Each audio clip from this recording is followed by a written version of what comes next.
Well, good morning, friends. It's Tuesday, March 17th. It's St. Patrick's Day. I'm popping a little bit of St. Patrick's Day green here today.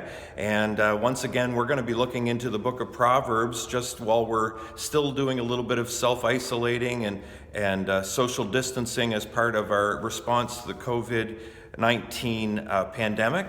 And so thank you again for joining me. And we're going to be looking at a passage this morning from Proverbs chapter 3 and verses 3 and 4. And let me just share them with you. It says this. It says, "Never let loyalty and kindness leave you. Tie them around your neck as a reminder. Write them deep within your heart, and then you'll find favor with both God and people, and you'll earn a good reputation."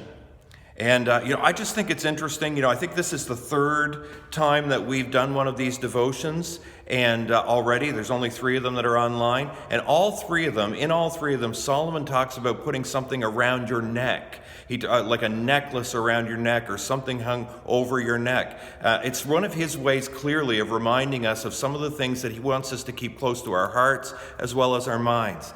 And this is another one of them. He talks about kindness and loyalty specifically. And while I'm not necessarily encouraging what some people do, which is to literally bind something around their neck, they use in some religious groups, they use what are called phylacteries or little boxes, and they write out the scriptures or print them out and encase them inside and hang them around their neck to keep them close. That's fine. I saw a little clerk at a clothing store one time who was telling one of the customers to rock what you want. And so if you'd like to do that, you can rock that too. But I'm not necessarily recommending that. But what I am saying is that we do need to take the concept of keeping kindness and loyalty nearby.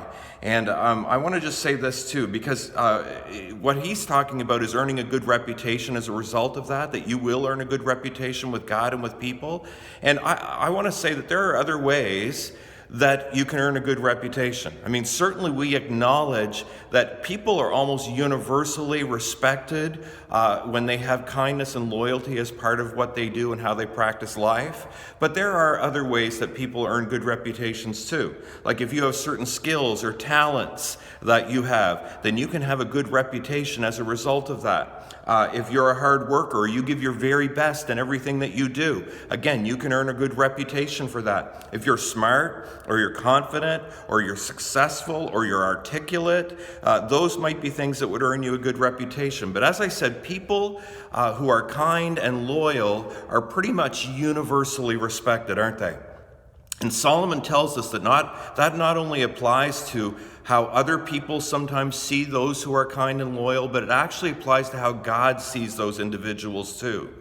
And, I was thinking about it this week when I was hearing again about all the stories of how people are hoarding necessity items like toilet paper and those kinds of things and other necessity items that are out there. These are the kinds of days, friends, when reputations can be made or lost very easily.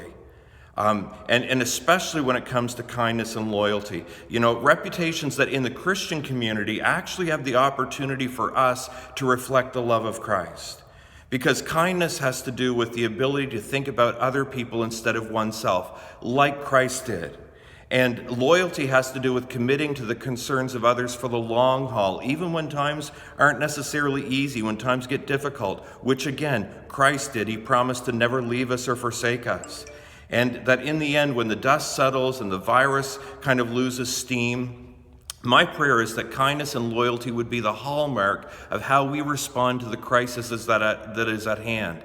When life gets back to normal, that the reputation that we have with both people and with God will actually be better because of it. So thanks again for joining me online. It's still all kind of new to me. Thanks for, hanging in there with a vlogging rookie. And as we close, I want to finish this morning with a modern version of the breastplate of St. Patrick, since this is the day on the Christian calendar that we acknowledge him. And it's a prayer, really. And this is what it says. It says, "I arise today through the strength of heaven, light of the sun, splendor of fire, speed of lightning, swiftness of the wind, depth of the sea, stability of the earth, firmness of the rock. I arise today through God's strength to pilot me, God's might to uphold me, God's wisdom to guide me, God's eye to look before me, God's ear to hear me, God's word to speak for me, God's hand to guard me, God's way to lie before me, God's shield to protect me, God's hosts to save me, afar and anear, alone or in a multitude. Christ shield me today against wounding.